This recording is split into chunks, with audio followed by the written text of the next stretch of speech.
अभी हम लोग समस्तीपुर चीनी मिल के पास हैं।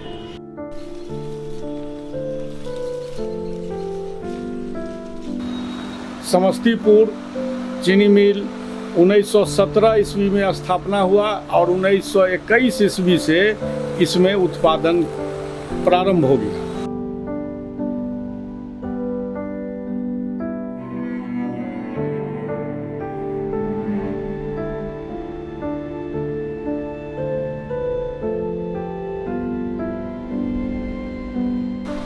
हमारे साथ यहाँ के पूर्व कर्मचारी समस्तीपुर चीनी मिल के शशि भूषण जी हैं और यहाँ यूनियन के नेता भी रहे हैं। समस्तीपुर चीनी मिल 1917 ईस्वी में स्थापना हुआ और 1921 ईस्वी से इसमें उत्पादन प्रारंभ हो गया।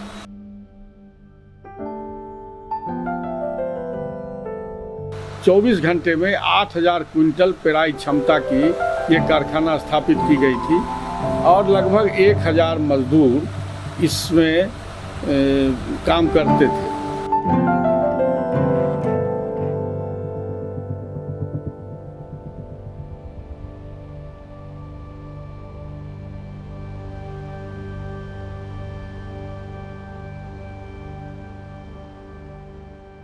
कुछ खबरों की खैर खबर, कुछ जिंदा किस्से कहानियाँ।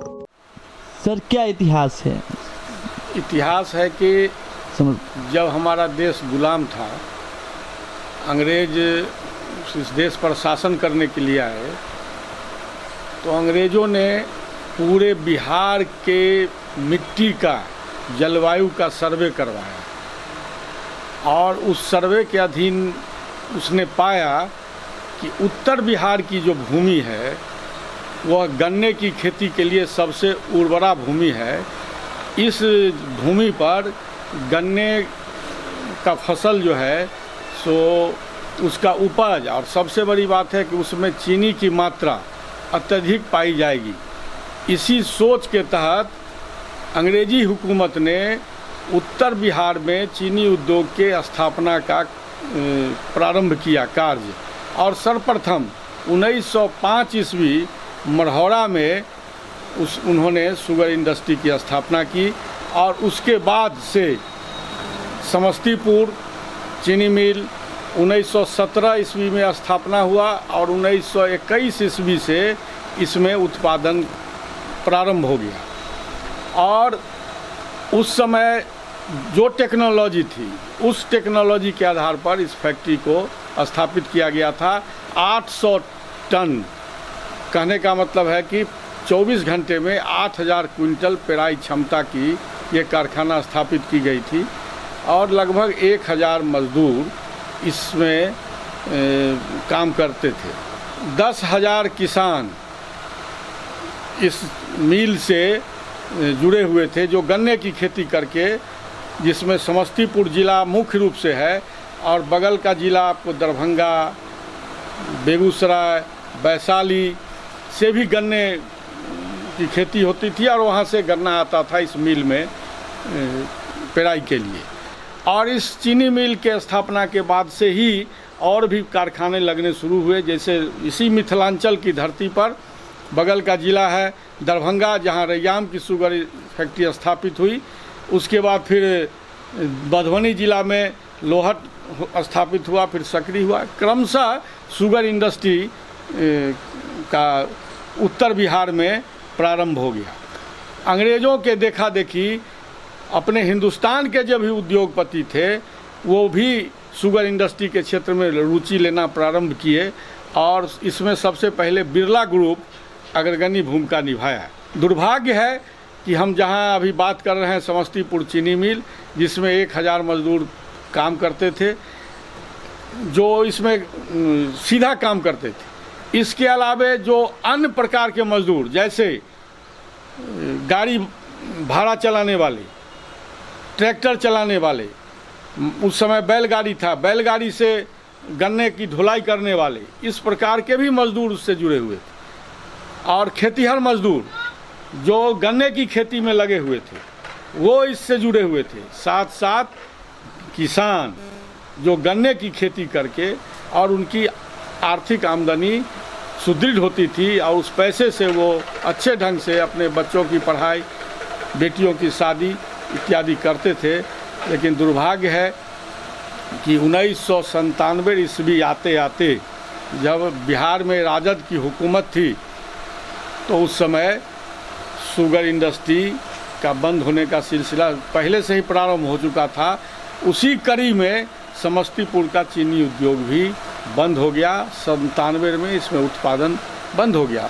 बंद होने का जो प्रमुख कारण था कि ये फैक्ट्री पुरानी हो गई थी। उस समय के टेक्नोलॉजी के हिसाब से ये फैक्ट्री बनी थी, इसके मशीन पुराने हो गए थे। इसका जो जीर्णोद्धार होना चाहिए था, इसमें नया टेक्नोलॉजी लगना चाहिए था, वह न तो उस समय की सरकार कांग्रेस की हुकूमत ने भी इसमें लागू किया और जब लालू जी की सरकार आई उसने भी इसका जीर्णोद्धार नहीं किया। नतीजा क्या हुआ कि ये फैक्ट्री घाटा में चलते चलते बंद हो गया और जो आर्थिक सहायता बिहार सरकार से इस फैक्ट्री को चलाने के लिए मिलता था, बजट में प्रोविज़न था, उस बजटीय प्रोविज़न को लालू जी की हुकूमत ने बंद कर दिया। नीतीश जी की जब हुकूमत आई 2005 में तो उन्होंने प्रयास किया कि बिहार में बंद चीनी उद्योग को निजी क्षेत्र में दे करके शुरुआत किया जाए, लेकिन दुर्भाग्य से वह भी सफल नहीं हुआ। 2012 में यद्यपि सरकारी फाइलों में इसका निवेश हो चुका है। बगल के जो जूट मिल हैं, रामेश्वर जूट मिल, उसके मालिक, उसकी कंपनी विनसम इंटरनेशनल लिमिटेड कंपनी को बिहार सरकार ने 60 वर्षों के लीज के आधार पर उसको टेंडर कर दिया है, लेकिन अभी तक यह पेंडुलम के तरह लटका हुआ है। इसमें वो कोई भी काम प्रारंभ नहीं हुआ है, जबकि शर्त था कि इसमें कोई भी एग्रो बेस इंडस्ट्री लगा करके इसको चालू किया जाए, लेकिन दुर्भाग्य से आज तक ये कुछ नहीं हुआ है। ठाकुर पेपर मिल समाप्त हो गया इस जिला का। एकमात्र हसनपुर चीनी मिल बचा हुआ है जो चल रहा है। तो ये स्थिति है समस्तीपुर जिला का। ये इसमें 1000 मजदूर काम करते थे और 10,000 किसान परिवार वो गन्ने की खेती करके वो अपना आमदनी का उपार्जन। अच्छा, एक बात, जब लालू जी के रीजन में जैसे आपने कहा बंद हो गया, 15 साल नीतीश जी का राज, उन्होंने जैसे आपने विनिवेश की बात के साथ, तो क्या कोई भी चीनी मिल या कोई इंडस्ट्री चालू हुई कि नहीं हुई? मात्र शुरुआती दौर में 2 चीनी मिल चालू हुई।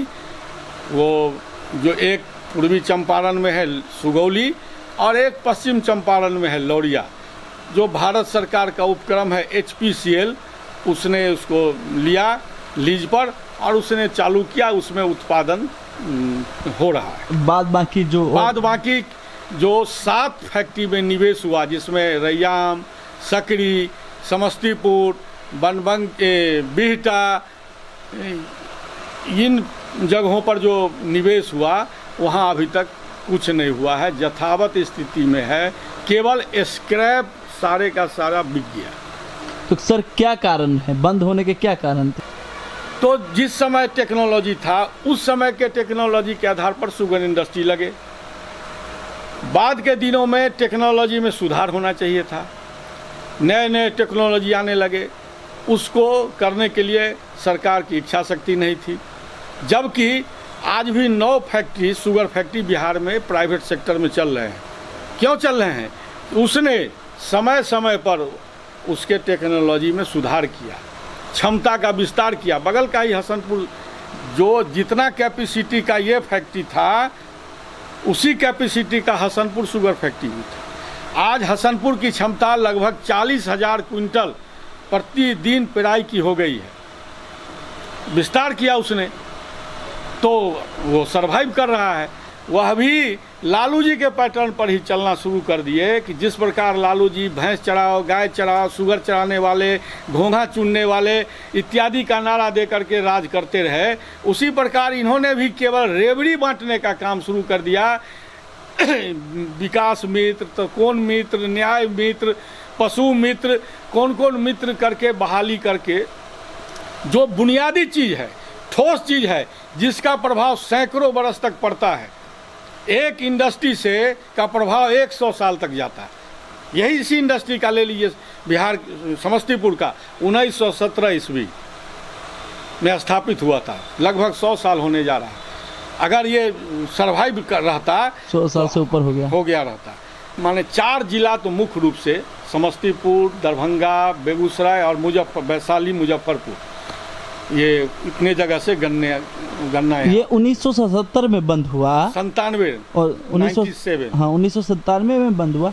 उसके बाद इसको चालू करने के आप लोगों ने क्या प्रयास किया? हम लोग तो एज ए श्रमिक संगठन के स्तर पर हम लोगों ने बहुत प्रयास किया, इसके लिए आंदोलन भी किया। जो भी उस समय के सरकारें थी, उनके मंत्रीगण थे, उनका ध्यान आकृष्ट कराने का प्रयास किया। हर चुनाव में हर पार्टी के लोग इसको मुद्दा जरूर बनाते थे। उनके मैनिफेस्टो में बात आ जाती थी कि हमारी सरकार बनेगी या हमारे समर्थन की सरकार बनेगी तो हम चीनी मिल को चालू करवाएंगे। लेकिन चुनाव समाप्त, मुद्दा भी समाप्त। मजदूरों की जो क्षमता है, श्रमिक संगठन की जो क्षमता है, उसके हिसाब से हम लोगों ने लगातार प्रयास किया, लेकिन इसमें कोई सफलता नहीं। जब ये बंद हुआ तो कर्मचारियों को पैसा मिला, फुल वेतन मिला? कर्मचारियों को पैसा उस समय नहीं मिल रहा था। काफ़ी लंबी लड़ाई के बाद हम लोग यहाँ से सुप्रीम कोर्ट तक लड़े। लालू जी के गवर्नमेंट में तो संभव नहीं हो सका, लेकिन नीतीश जी की सरकार ने एक काम जरूर किया कि कर्मचारियों के बकाये के लिए, उनका जो बकाया था, जो भी बकाया था, उसके भुगतान के लिए राशि निर्गत कर दिया और उसके पेमेंट की प्रक्रिया भी चल रही है। 75% कर्मचारियों का भुगतान हो चुका है। 25% कर्मचारियों का भुगतान, चूँकि ये जो वैश्विक महामारी के चलते जो लॉकडाउन हो गया उसमें प्रभावित हो गया, नहीं तो अभी तक उन 25% कर्मचारियों का भी भुगतान हो गया होता, लेकिन ये नहीं हो पाया। सारे दल के लोग अभी प्रवासी मजदूर का नारा लगा रहे हैं, इसलिए कि आने वाला अक्टूबर के महीने में बिहार विधानसभा का चुनाव है, उनका वोट हासिल करना है। इसीलिए कोई भी इंडस्ट्री को चालू कराना इतना आसान बात नहीं है और उसके लिए उतनी इच्छा शक्ति भी नहीं दिखाई पड़ रही है गवर्नमेंट की। एक नोटिफिकेशन आया है अभी 29 या 30 तारीख को, बिहार सरकार के जो फार्म लैंड, जो भी ये फार्म लैंड थे उसको इंडस्ट्रियल लैंड में तब्दील कर दिया होगा। आप लोगों तक वो नोटिफिकेशन आया होगा? नोटिफिकेशन हमने देखा नहीं है, सुना है। तो इसके पास तो कोई फार्म लैंड है नहीं, समस्तीपुर शुगर इंडस्ट्री के पास। फार्म लैंड बिहार में कुछ इंडस्ट्री जो बंद है, जैसे मोतीपुर का है, मोतीपुर के पास तो लगभग 1200 एकड़ का फार्म लैंड है। ये आपको बनमनखी के पास में फार्म लैंड है, बिहटा के पास फार्म लैंड है, कुछ फार्म लैंड आपको सकरी के पास भी है। तो आप उसमें क्या लगाएंगे? फार्म लैंड को इंडस्ट्री के क्षेत्र में केवल ट्रांसफ़र कर देने से तो नहीं ना इंडस्ट्री लग जाएगा। इंडस्ट्री लगाने के लिए माहौल चाहिए, इंडस्ट्री लगाने के लिए उस प्रकार का सोच चाहिए। जो हम कहते हैं कि हम जनतांत्रिक देश में रह रहे हैं, जनतांत्रिक राज्य में रह रहे हैं, लेकिन मैं कहता हूँ कि बिहार में कोई भी जनतांत्रिक स्थिति नहीं है। जनतांत्रिक स्थिति का मतलब ये होता है कि आप समस्याओं पर जनप्रतिनिधियों के साथ, श्रम संगठनों के साथ लगातार विचार विमर्श करिए कि कैसे उसका समाधान होगा। जितनी बात मैं जानता हूँ उतनी बात हमारे जो अफसर हैं वो नहीं जानते। लेकिन दुर्भाग्य ये है कि आज बिहार में जो भी जनप्रतिनिधि हैं वो गौण हैं, केवल अफसरशाही हावी है, अफसर तंत्र चल रहा है बिहार में। और यही कारण है कि कोई भी उद्योगपति, जो अच्छा उद्योगपति है, बिहार में निवेश करने के लिए आना नहीं चाहता है। किनके द्वारा बसाया गया था? ये वेद सदर लैंड एंड कंपनी, वो अंग्रेजी कंपनी है, अंग्रेजी हुकूमत, उस कंपनी का नाम है वेद, BED, वेद सदर लैंड एंड कंपनी। 1917 में माने इसका चालू लगना शुरू हो गया। 21 में चालू हुआ, 21 से इसमें चालू उत्पादन प्रारंभ हुआ। ठीक है। और इसका राष्ट्रीयकरण कब हुआ था? हाँ, वो भी बता देता हूँ। ये जब अंग्रेज जाने लगे, जब आज़ादी हो गई, अंग्रेज इस देश से जाने लगे, तो उन्होंने इस फैक्ट्री को एक निजी उद्योगपति के हाथ में दे दिया। उस कंपनी का नाम था अग्रवाल एंड कल्याण ब्रदर्स। वो 1963 ईस्वी तक 62 ईस्वी तक चलाया इसको, प्रॉफिट में चलाया हाँ उसमें? चलाया, लेकिन उसकी मंशा फिर गड़बड़ हो गई कि उसका नियत हो गया कि इसको हम यहाँ से सारा मशीनरी उठा के ले जाएं और इसको बंद कर दें। तो यहाँ काफ़ी विरोध हुआ। यहाँ जो कर्मचारी थे, जो काम करने वाले कर्मचारी, अगल बगल के जो किसान, सब काफ़ी संघर्ष किया, विरोध किया। तो वो मशीनरी को तो नहीं ले जा पाए, लेकिन बंद कर दिया वो। तो अच्छा। बंद कर दिया तो उस समय कांग्रेस की हुकूमत थी दिल्ली में, बिहार में भी थी कांग्रेस की हुकूमत। सत्यनारायण बाबू, यहाँ के जो बड़े बड़े किसान थे,